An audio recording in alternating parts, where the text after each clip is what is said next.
Welcome to DCE Digital Learning. Myself, Taramani S., Assistant Professor of Commerce, GFGC, Peenya, Bangalore.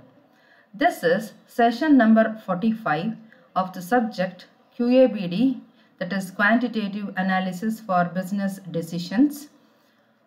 That is a subject meant for second semester BCom, Bangalore University. In this session, we will learn about correlation. What is the meaning of the term correlation?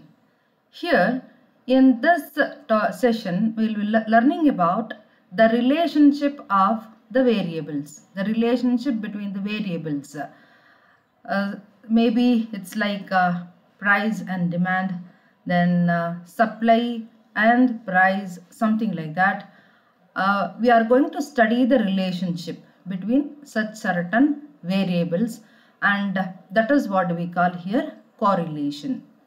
Here you can see the relation between age of husband and age of wife. We can see that normally in most of the situations the age of husband will be more than the age of wife. And one more thing, we can see one more example being price and demand. If the price of a commodity is more, normally the demand for that commodity will be less. And if the price becomes less, maybe the demand will be more. So this is what we call like correlation. ದಿನನಿತ್ಯದ ಜೀವನದಲ್ಲಿ ನಾವು ಸುಮಾರಷ್ಟು variables ನಡುವೆ ಒಂದು ರೀತಿಯ ರಿಲೇಷನ್ಶಿಪ್ನ ಕಾಣ್ತೀವಿ. ಆ ರಿಲೇಷನ್ಶಿಪ್ನೇ ನಾವು ಕಲಿಯೋಕೆ ಹೊರಟಿರೋದು ಅಂಡರ್ ದಿಸ್ ಸೆಷನ್ correlation. ಕೆಲವು ವೇರಿಯಬಲ್ಸ್ದು ಪ್ರೈಸ್ ಬೆಲೆ ಜಾಸ್ತಿ ಆಗ್ತಿದ್ದ ಹಾಗೆ, ನಂಬರ್ ಜಾಸ್ತಿ ಆಗ್ತಿದ್ದ ಹಾಗೆ, ಅದರದ್ದು ಸಂಬಂಧಪಟ್ಟ ಕೆಲವು ವೇರಿಯಬಲ್ಸ್ದು ನಂಬರ್ ಅದೇ ರೀತಿ ಜಾಸ್ತಿ ಆಗುತ್ತೆ. ಇಲ್ಲ ಅಂದರೆ ಒಂದು ವೇರಿಯಬಲ್ದು ನಂಬರ್ ಜಾಸ್ತಿ ಆಗ್ತಿದೆ ಅಂದರೆ ಇನ್ನೊಂದು ವೇರಿಯಬಲ್ದು ನಂಬರ್ ಕಡಿಮೆ ಆಗ್ತಾ ಇರುತ್ತೆ. ಸೊ ಈ ಥರ ಯಾವ ರೀತಿ ಒಂದು ವೇರಿಯಬಲ್ದು ಮತ್ತು ಇನ್ನೊಂದು ವೇರಿಯಬಲ್ದು ಮೂಮೆಂಟ್ಸ್ ಹೇಗೆ ಮೂವ್ ಆಗುತ್ತೆ ಅದನ್ನು ಸ್ಟಡಿ ಮಾಡ್ತೀವಿ in the session, that is correlation. And one more example he gives here, rainfall up to a point and production of rice ಅಂತ ಹೇಳಿ.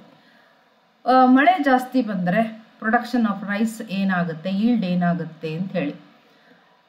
ಏನು ಸಂಬಂಧ ಇರ್ಬೋದು? ಮಳೆ ಜಾಸ್ತಿ ಬಂದರೆ ಬೆಳೆ ಜಾಸ್ತಿ ಬರುತ್ತಾ? ಆದರೆ ಅಷ್ಟೇ ಪ್ರಪೋರ್ಷನೇಟಾಗಿ ಜಾಸ್ತಿ ಆಗುತ್ತಾ? ತೀರಾ ಮಳೆ ಬಂತು ಅಂತಂದರೆ ಇನ್ ಪ್ರೊಡಕ್ಷನ್ ಆಫ್ ರೈಸ್ ಕೂಡ ಸಿಕ್ಕಾಬಟ್ಟೆ ಆಗುತ್ತಾ, ಅಥವಾ ಇನ್ನೇನಾಗುತ್ತೆ?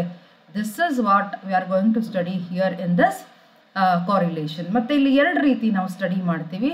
Not just degree of correlation ಅಂದರೆ ಎಷ್ಟು ಮಟ್ಟಿಗೆ ಸಂಬಂಧ ಇದೆ ಅಷ್ಟೇ ಅಲ್ಲ, ಈ ಒಂದು ಡೈರೆಕ್ಷನ್ ಆಫ್ correlation ಅಂದರೆ ಒಂದು ವೇರಿಯಬಲ್ ಬೆಲೆ ಕಡಿಮೆ ಆದರೆ ಇನ್ನೊಂದು ವೇರಿಯಬಲ್ ಬೆಲೆ ಜಾಸ್ತಿ ಆಗುತ್ತಾ, ಅಥವಾ ಒಂದು ವೇರಿಯಬಲ್ ಬೆಲೆ ಜಾಸ್ತಿ ಆಯಿತು ಅಂದರೆ ಇನ್ನೊಂದು ವೇರಿಯಬಲ್ ಕೂಡ ಅದೇ ರೀತಿಯಲ್ಲಿ ಅದೇ ಡೈರೆಕ್ಷನಲ್ಲಿ ಜಾಸ್ತಿ ಆಗುತ್ತಾ? ಏನಿದು? That is what we call correlation, and that is what we tell here. It measures the closeness of the relationship between the variables. ಎಷ್ಟು ಹತ್ತಿರವಾಗಿದೆ ಎರಡು ವೇರಿಯಬಲ್ಸ್ ಅನ್ನೋದನ್ನು ನಾವಿಲ್ಲಿ ಸ್ಟಡಿ ಮಾಡ್ತೀವಿ. We can hear certain definitions given by these persons regarding correlation. First definition given by Simpson and Kafka. He says that correlation analysis deals with the association between two or more variables. ಮೊದಲನೇ part of this definition ನಿಮ್ಗೆ already ಹೇಳಿದ್ದೀನಿ. First part of this definition, association between the variables. But one more thing we are learning here, between two or more variables ಅಂತ ಹೇಳಿ Simpson ಮತ್ತು Kafka ಸೇರಿಸ್ತಾರೆ. What is this two or more variables ಅಂತ ಹೇಳಿ ಅಂದರೆ we are going to study the relationship not just between two variables, ಎರಡೇ variable ನಡುವೆ ಅಲ್ಲ, ಎರಡಕ್ಕಿಂತ ಜಾಸ್ತಿ ಅಂದರೆ ಮೂರು ಅದಕ್ಕಿಂತ ಜಾಸ್ತಿ ವೇರಿಯಬಲ್ಸ್ ನಡುವೆ ಇರುವ ರಿಲೇಷನ್ಶಿಪ್ನ ಕೂಡ ನಾವು ಸ್ಟಡಿ ಮಾಡ್ತೀವಿ ಇನ್ ದಿಸ್ correlation analysis ಅಂತ ಹೇಳ್ತಾರೆ. Then the second definition, L R Connor. He gives the definition in this way: if two or more quantities vary in sympathy so that movements in one tend to be accompanied by corresponding movements in the other or others, then they are said to be correlated ಅಂತ ಹೇಳ್ತಾರೆ. ಅಂದರೆ ಒಂದು ವೇರಿಯೇಬಲ್ದು moment ಇನ್ನೊಂದು variable ಮೂಮೆಂಟ್ಗೆ ಏನು ಸಂಬಂಧ ಇದೆ, ಎಷ್ಟರ ಮಟ್ಟಿಗೆ ಅಕಾಂಪನಿ ಆಗುತ್ತೆ, that is what we are studying in this correlation as per L.R. Conner. And one more definition Croxton and Cowden has given, that is when the relationship is of a quantitative nature. That means there are two things, qualitative attributes and quantitative attributes. So here we are talking about only quantitative attributes or quantitative nature. The appropriate statistical tool for discovering and measuring the relationship and expressing it in brief formula is known as correlation. That is what is being told by Croxton and Cowden. ಅಂದರೆ ಯಾವುದೇ variables ನಡುವೆ ಸಂಬಂಧ, ಎರಡು ಅಥವಾ ಎರಡಕ್ಕಿಂತ ಜಾಸ್ತಿ variables ನಡುವೆ ಇರುವ ಏನು ಸಂಬಂಧ ಇದೆ ಅದು ಕ್ವಾಂಟಿಟೇಟಿವ್ ನೇಚರ್ ಆಗಿದ್ರೆ, that means it can be measured and it can be expressed in numbers ಅಂತಾದರೆ, the only one statistical tool that helps in measuring and expressing the relationship between the variables is what he says it is correlation ಅಂತ ಹೇಳಿ. ಮತ್ತೆ ಒಂದು formula ಇದೆ, ಅದರ ಮುಖಾಂತರ ನಾವು ಕಂಡುಹಿಡಿಬೋದು, ಹೇಳ್ಬೋದು ಅಂತ ಹೇಳಿ ಕ್ರಾಕ್ಸ್ಟನ್ ಅಂಡ್ ಕೌಡೆನ್ ಅವರು ಹೇಳ್ತಾರೆ. Then what is the importance of studying correlation? Because ಯಾವುದೇ ಸಬ್ಜೆಕ್ಟ್ ಅಥವಾ ಟಾಪಿಕ್ ನಾವು ಓದೋಕೆ ಮುಂಚೆನೂ first of all we need to understand why should we study that ಅಂತ ಹೇಳಿ. ಯಾಕೆ ಈ ಕಾರಿಲೇಷನ್ ಸ್ಟಡಿ ಮಾಡಬೇಕು ಅಂತ ನಾವು ತಿಳ್ಕೊಬೇಕಂದ್ರೆ ಅದರದ್ದು ಇಂಪಾರ್ಟೆನ್ಸ್ ನಮಗೆ ಗೊತ್ತಾಗಬೇಕು. ಸೊ ಈ ಕಾರಿಲೇಷನಿಂದ ನಮಗೆ ರಿಲೇಷನ್ಶಿಪ್ ಗೊತ್ತಾಗುತ್ತೆ between variables. It may be price and supply. So price and supply ನಡುವೆ ಏನು ರಿಲೇಷನ್ ಇರುತ್ತೆ, ಇನ್ಕಮ್ ಆ್ಯಂಡ್ ಎಕ್ಸ್ಪೆಂಡಿಚರ್, ಈ ಥರ ಕೆಲವು ಎಕ್ಸಾಂಪಲ್ಸ್ ಇಲ್ಲಿ ಕೋಟ್ ಮಾಡಿದ್ದೀವಿ. ಪ್ರೈಸ್ ಆ್ಯಂಡ್ ಸಪ್ಲೈ ನಡುವೆ ಏನು ರಿಲೇಷನ್ಶಿಪ್ ಇರ್ಬೋದು? ಸಿ, ಪ್ರೈಸ್ ಜಾಸ್ತಿ ಆದರೆ ಮಾರ್ಕೆಟಲ್ಲಿ ಯಾವುದೇ ಕಮಾಡಿಟಿಗೆ ಸಪ್ಲೈ ಕೂಡ ಜಾಸ್ತಿ ಆಗ್ಬೋದು. In the same way price ಕಡಿಮೆ ಆದರೆ ಸಪ್ಲೈ ಕಡಿಮೆ ಆಗುತ್ತೆ.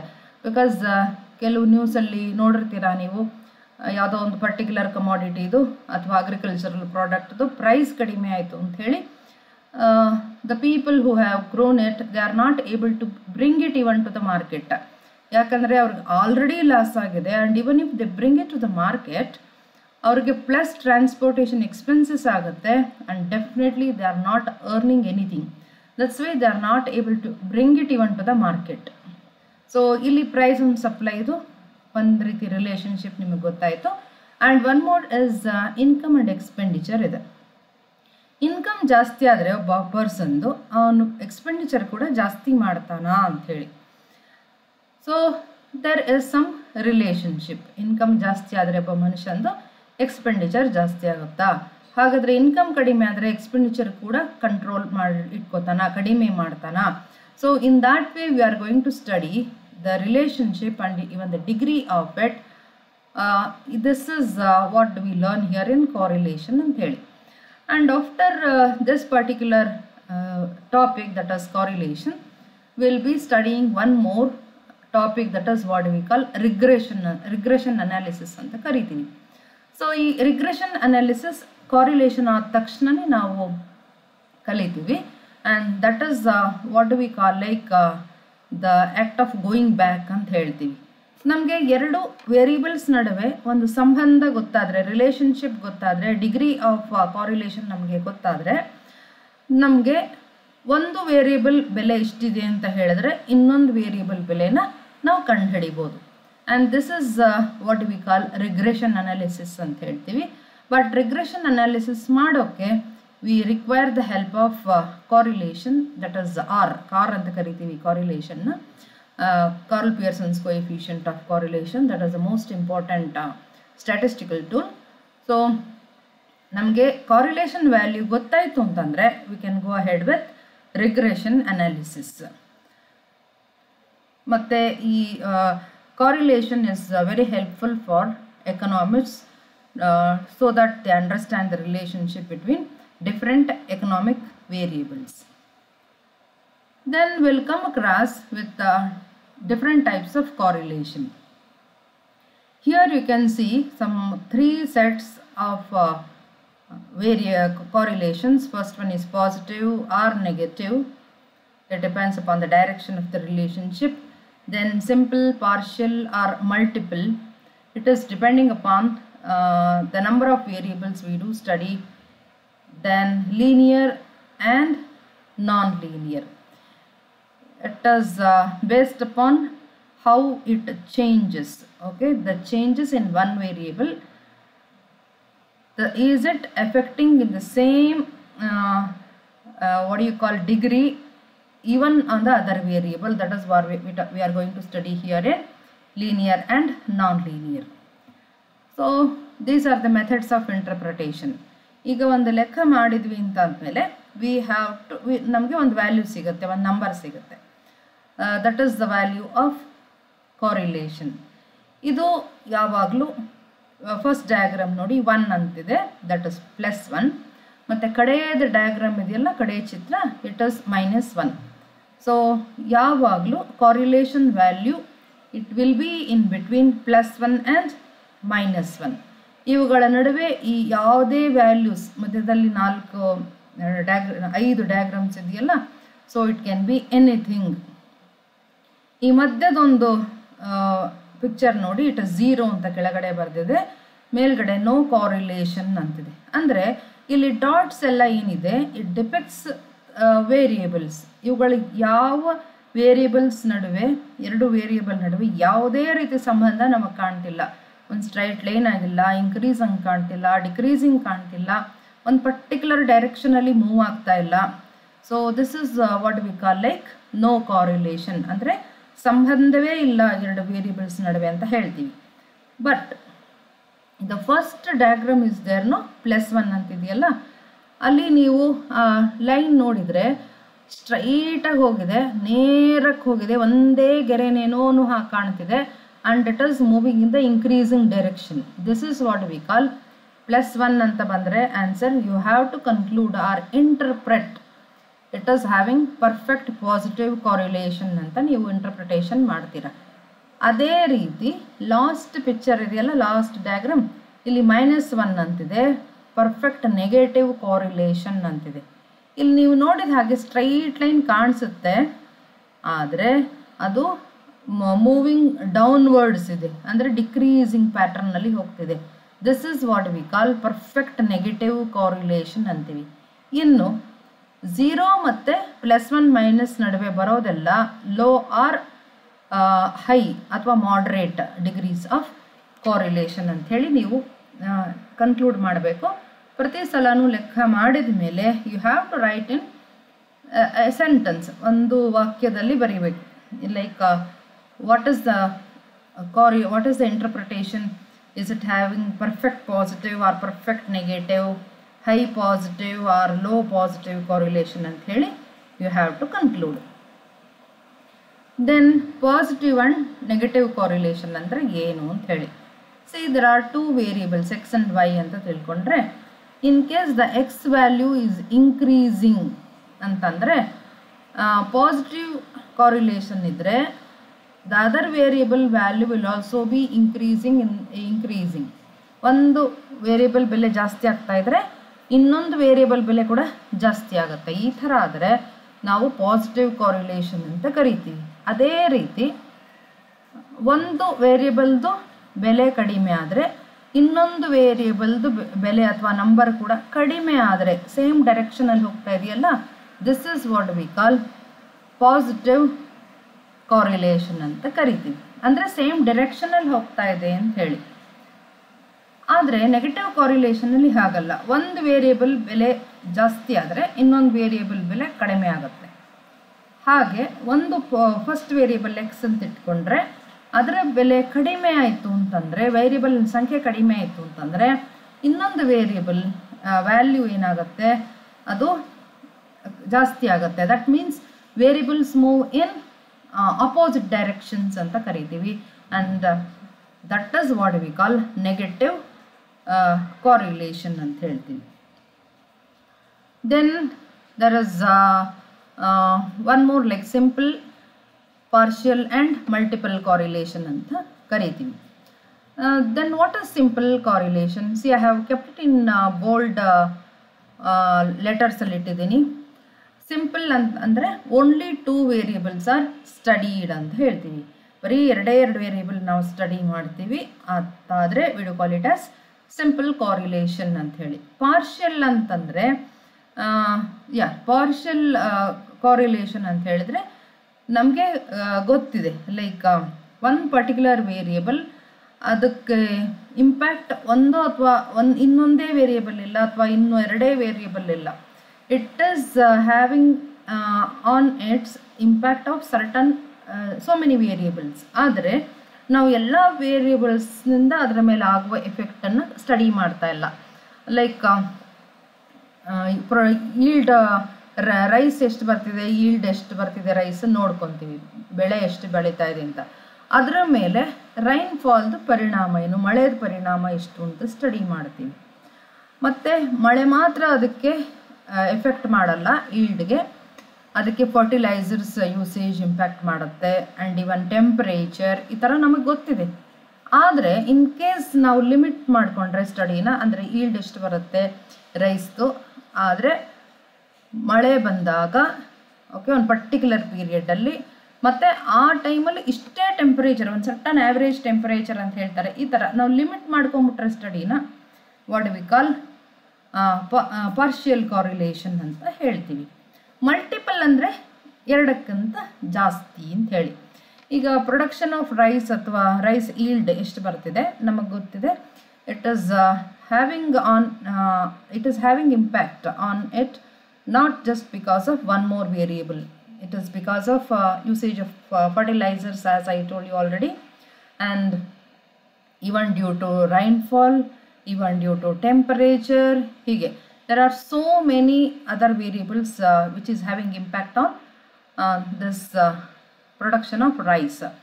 So ee tara ನಾವು ಬೇಕಾದಷ್ಟು ವೇರಿಯೇಬಲ್ಸ್ ನಡುವೆ 3 or more ವೇರಿಯೇಬಲ್ಸ್ ನಡುವೆ correlation ಸ್ಟಡಿ ಮಾಡಿದರೆ that is what we call multiple correlation ಅಂತ ಹೇಳಿ ಕರಿತೀವಿ. Then linear and non linear, ಅಥವಾ ನಾನ್ ಲೀನಿಯರ್ಗೆ ಇನ್ನೊಂದು ಹೆಸರು ಕರ್ವಿ ಲೀನಿಯರ್ ಅಂತ ಹೇಳೋಕ್ಕೆ ಕರಿತೀವಿ. ಈ ಲೀನಿಯರ್ ಕಾರ್ರಿಲೇಷನ್ಗೆ ಇಲ್ಲಿ ಒಂದು ಎಕ್ಸಾಂಪಲ್ ನೋಡಿ. ಎಕ್ಸ್ ಅನ್ನೋ ವೇರಿಯೇಬಲ್ 10, 20, 30, 40, 50 ಹೀಗೆ ಇನ್ಕ್ರೀಸ್ ಆಗ್ತಾ ಇದೆ, right? I think you can see the degree of change ಅಲ್ವಾ? It is increasing in multiples of 10, 10, 20, 30, 40, 50 ಈ ಥರ ಜಾಸ್ತಿ ಆಗ್ತಾ ಇದೆ. And in the same way first value in variable Y ಏನಿತ್ತು 70 ಇತ್ತು. And you can see how it is having impact on variable Y change. X ಇದ್ದಿದ್ದು 10ಇಂದ 20 ಆದಾಗ ಡಬಲ್ ಆಯ್ತಲ್ಲ. In the same way Y 70 ಇತ್ತು ಫಸ್ಟ್, ಎಕ್ಸ್ 10 ಇದ್ದಾಗ, but ನಾವು it has been 140 ಅಂದರೆ ಅದು ಡಬಲ್ ಆಯಿತು. ದೆನ್ 20 ಇದ್ದು 30 ಆದರೆ 10 3s 30 ಆಯಿತು. ಈಗ 70 ಇಂಟು 3 210, ದೆನ್ 10 ಇಂಟು 4 40 ಆಯಿತು. ಇನ್ ದ ಸೇಮ್ 7 ಇಂಟು 4 280 ಆಯಿತು. ಈ ಥರ ಸೇಮ್ ರೇಟಲ್ಲಿ ಚೇಂಜ್ ಆಗ್ತಾ ಇದ್ದರೆ we do call it as linear correlation ಅಂತ ಕರಿತೀವಿ. ಬಟ್ ಕರ್ವಿ ಲೀನಿಯರ್ ಕಾರ್ರಿಲೇಷನ್ ಅಥವಾ ನಾನ್ ಲೀನಿಯರ್ ಕಾರ್ರಿಲೇಷನ್ ಅಂದರೆ ಈ ಥರ ಚೇಂಜ್ ಆಗಲ್ಲ. ಅದು ಎಲ್ಲ ಒಂದು ಲಿಮಿಟ್ ಇರುತ್ತೆ ಅಷ್ಟೇ. ಈಗ ಮಳೆ ವಿಷಯಕ್ಕೆ ತಗೊಂಡ್ರೆ ಮಳೆ ಚೆನ್ನಾಗಿ ಬಂದರೆ ಬೆಳೆ ಬರುತ್ತೆ, ರೈಸ್ ಅಥವಾ ವೀಟ್ ಯಾವುದೇ ಬೆಳೆ ಆಗಲಿ ಚೆನ್ನಾಗಿ ಬರುತ್ತೆ ಅನ್ನೋದು ಎಲ್ಲರಿಗೂ ಗೊತ್ತು. ಆದರೆ it is only up to a certain limit ಅಷ್ಟೇ. ತೀರಾ ಮಳೆ ಜಾಸ್ತಿ ಆಯಿತು ಅಂದರೆ, ಸಿಕ್ಕಾಬಟ್ಟೆ ಮಳೆ ಬಂತು ಅಂತ ಹೇಳಿ ಸಿಕ್ಕಾಬಟ್ಟೆ ಪ್ರೊಡಕ್ಷನ್ ಆಫ್ ರೈಸ್ ವೀಟ್ ಏನೂ ಆಗಲ್ಲ. In that case we do call it as non linear or curvilinear correlation ಅಂತ ಹೇಳಿ ಕರಿತೀವಿ. So once again you can see that how do we interpret after solving the problem on correlation. +1 ಅಂತ ಬಂದರೆ you have to conclude it was perfect positive correlation ಅಂತ ಹೇಳಿ. And if you get the answer as -1 ಅಂತ ಹೇಳಿದರೆ It is perfect negative correlation. And once again I am telling, correlation value always lies between +1 and -1. ನೀವು ಗ್ರಾಫಲ್ಲಿ ನೋಡಿರ್ತೀರಾ, like ಮಧ್ಯದಲ್ಲಿ 0 ಹಾಕಿದ್ರೆ to the right side you write +1 and to the left side you do write -1.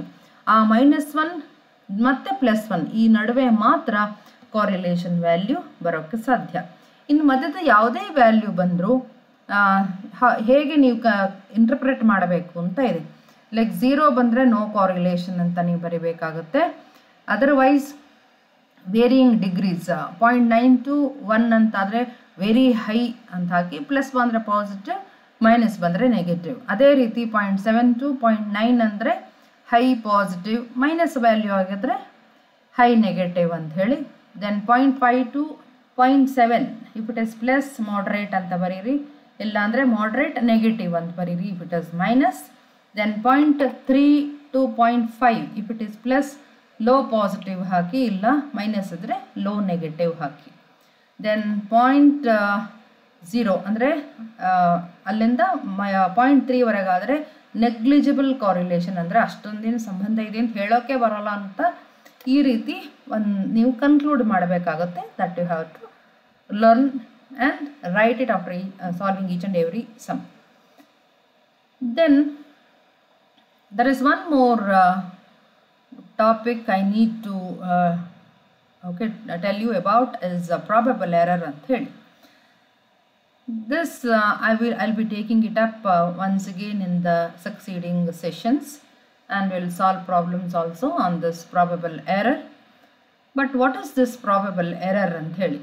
See, after solving a problem on correlation, we will get a value. ಒಂದು ಆರ್ದು value ಅಂತ ಸಿಗುತ್ತೆ. R ಅಂದರೆ Karl Pearson's coefficient of ಕಾರ್ರಿಲೇಷನ್ ಅಂತ ಹೇಳಿ ನೀವು already ನೋಡಿ ಆಯಿತು. Like ಪ್ರತಿಯೊಂದು ಟಾಪಿಕ್ನಲ್ಲೂ ಸಾಮಾನ್ಯವಾಗಿ ಪ್ರತಿ ಸ್ಟ್ಯಾಟಿಸ್ಟಿಕಲ್ ಟೂಲ್ಗೂ ದರ್ ಇಸ್ ಎ ಸಿಂಬಲ್.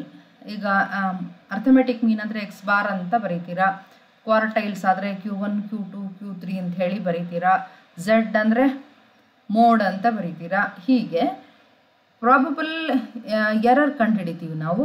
ಇದನ್ನು ನಾವು PE ಅಂತ ಬರೀತೀವಿ ಅಷ್ಟೇ, that is no other code as such. So ಇಲ್ಲಿ ಪ್ರಾಬಬಲ್ ಎರರ್ ಅಂದರೆ ಏನು ಅಂತ ಹೇಳಿ, ಕಂಡುಹಿಡಿದಿರುವ ಆರ್ ವ್ಯಾಲ್ಯೂ ಏನಿದೆ, ಇಸ್ ಇಟ್ ರಿಲಯಬಲ್ ಅಂತ ಹೇಳಿ ನಾವು ಕಂಡುಹಿಡಿಬೇಕು. ಸೊ ಪ್ರಾಬಬಲ್ ಎರರ್ ವ್ಯಾಲ್ಯೂನ ನಾವು ಕಂಡುಹಿಡಿತೀವಿ just to know the reliability of the Karl Pearson's coefficient of correlation use ಮಾಡೋಕ್ಕೆ. ಸೊ ಇದು ನಮಗೆ ಹೆಲ್ಪ್ ಮಾಡುತ್ತೆ whether R value is reliable or not ಅಂಥೇಳಿ. ಹೇಗೆ ಅದನ್ನು ಕನ್ಕ್ಲೂಡ್ ಮಾಡೋದು R value whether it is reliable or not ಅನ್ನೋಕ್ಕೆ ಒಂದು ಫಾರ್ಮುಲಾ ನೋಡಿ. And write this down once again in your formula book. Probable error is equal to that is ನಾವು PE ಅಂತ ಬರಿತೀವಿ ಅದನ್ನು, that is equal to 0.6745 into 1 minus R square divided by square root of n ಅಂತ ಹೇಳಿ ಒಂದು formula. This is the formula meant for calculating probable error. ಸರಿ, ನೀವು R value ಕಂಡುಹಿಡಿತೀರಾ ಅಂದರೆ ಕಾರ್ರಿಲೇಷನ್ ಬೆಲೆ ಬಂತು, ಪ್ರಾಬಬಲ್ ಎರರ್ನೂ ಕಂಡುಹಿಡಿತೀರ. ಲೆಕ್ಕದಲ್ಲಿ ಕೇಳಿದರೆ ಕಂಡುಹಿಡೀರಿ. ಆನಂತರ ಯು ಹ್ಯಾವ್ ಟು ಇಂಟರ್ಪ್ರೆಟ್, ಅಲ್ಲಿ ಲೆಕ್ಕದಲ್ಲಿ ಕೇಳಿರ್ತಾರೆ and find out the significance of R ಅಂತ ಕೂಡ ನಿಮಗೆ ಕೇಳಿರ್ತಾರೆ. ಹಾಗೆ ಕೇಳಿದ್ದಾರೆ ಅಂದರೆ ನೀವು ಸಿಗ್ನಿಫಿಕೆನ್ಸ್ ಆಫ್ ಆರ್ ಕಂಡುಹಿಡಿಯೋದು ಹೇಗೆ ಅಂದರೆ based upon the last 2 lines that I have written here. ಏನಂತ ಬರೆದಿದೆ, ಇನ್ ಕೇಸ್ ಆರ್ ಬೆಲೆ ಕಂಡುಹಿಡಿದಿರ್ತಾರಲ್ಲ, ಆರ್ ಅಂದರೆ Karl Pearson's coefficient of correlation into 6 into probable error ಕಂಡುಹಿಡಿರಿ, 6 ಇಂಟು ಪ್ರಾಬಬಲ್ ಎರರ್ ವ್ಯಾಲ್ಯೂ ಕಂಡುಹಿಡಿರಿ. ಸೊ ಆರ್ ಬೆಲೆ ಒಂದು ಕಡೆ ಬರೆದು ಇಟ್ಕೊಳ್ಳಿ, ಮತ್ತು ಪ್ರಾಬಬಲ್ ಎರರ್ ವ್ಯಾಲ್ಯೂ ಇಂಟು 6 ಮಾಡಿ. Then compare the value of R with 6 into probable error, ಅವೆರಡಕ್ಕೂ ಕಂಪೇರ್ ಮಾಡಿ. ಸೊ ಆದಮೇಲೆ if R value is more than 6 into probable error value, ಅಂದರೆ correlation value 6 into probable error ವ್ಯಾಲ್ಯೂಗಿಂತ ಜಾಸ್ತಿ ಇದ್ದರೆ we do say that R value is significant ಅಂತ ಕರಿತೀವಿ. But in case R value is less than probable error, ಅಂದರೆ correlation value probable ಎರರ್ಗಿಂತನೂ ಕಡಿಮೆ ಇತ್ತು ಅಂತಂದರೆ there is no evidence of correlation. ಅಂದರೆ ನಾವು ಕಂಡುಹಿಡಿದಿರೋ ಆರ್ ವ್ಯಾಲ್ಯೂ ಅಂದರೆ ಕಾರಿಲೇಷನ್ ವ್ಯಾಲ್ಯೂ ಏನಿದೆ ಅದು it's not reliable one. So you have to conclude R value is not significant ಅಂತ ಹೇಳಿ ಮಾಡಬೇಕಾಗತ್ತೆ. ಅಂದರೆ ಇಲ್ಲಿ ಥಿಯರಿ ಪೋರ್ಷನ್ ಒಂದು ಕಡೆಗಾದರೆ ನಿಮಗೆ ಲೆಕ್ಕ ಕೇಳ್ತಾರೆ. Karl Pearson's coefficient of correlation ಮೇಲೆ ನಿಮಗೆ ಲೆಕ್ಕ ಇದೆ.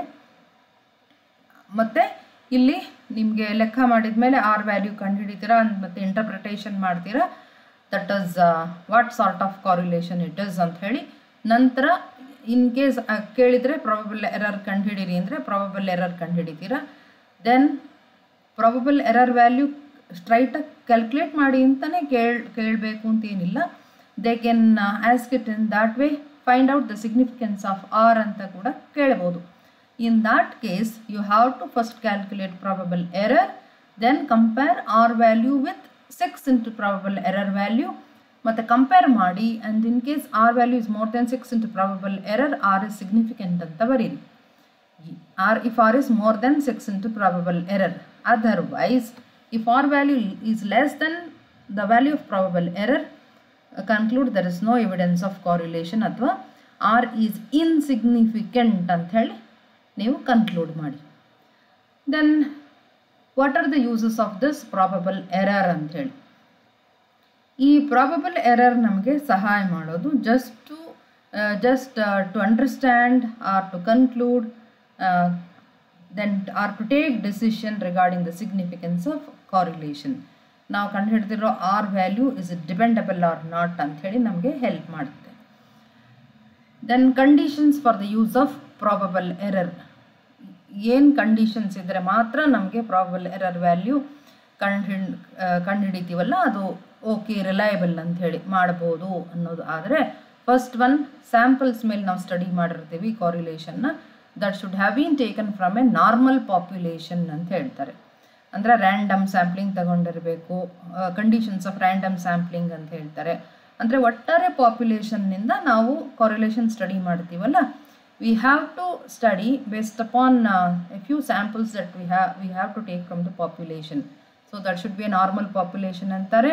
ಮತ್ತು ರ್ಯಾಂಡಮ್ ಸ್ಯಾಂಪ್ಲಿಂಗ್ ಅಂದರೆ ಪರ್ಫೆಕ್ಟ್ ಇದೇ ಅದೇ ಅಂತಲ್ಲ, ರ್ಯಾಂಡಮ್ ಸ್ಯಾಂಪ್ಲಿಂಗ್ ಯಾವುದೋ ಒಂದಷ್ಟು ಸ್ಯಾಂಪಲ್ಸ್ ತಗೊಂಡು ಮಾಡಿರಬೇಕು. And it should have been computed from the ಸ್ಯಾಂಪಲ್ಸಿಂದ ತಗೊಂಡು. ಸ್ಯಾಂಪಲ್ ಮತ್ತು ಪಾಪ್ಯುಲೇಷನ್ ಡಿಫ್ರೆನ್ಸ್ ಇದೆ. And I think my students know that in the initial sessions of this particular subject.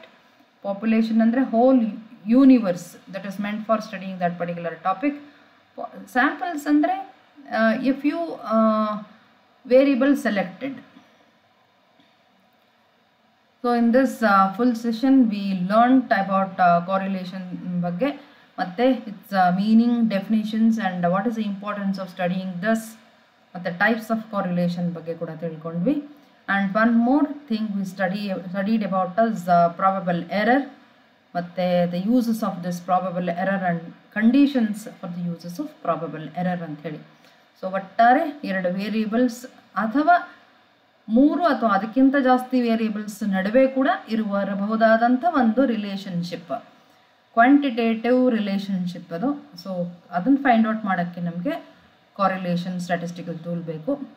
ಮತ್ತು ಅದು ಸಿಗ್ನಿಫಿಕೆಂಟ್ ಆಗಿದೆಯೋ ಇಲ್ವೋ ಅಂದರೆ whether that relationship value what we studied, that is the correlation value, is it significant or is it reliable or dependable ಅನ್ನೋದು ಕಂಡುಹಿಡಿಯೋಕ್ಕೆ we require the help of this tool, that is probable error.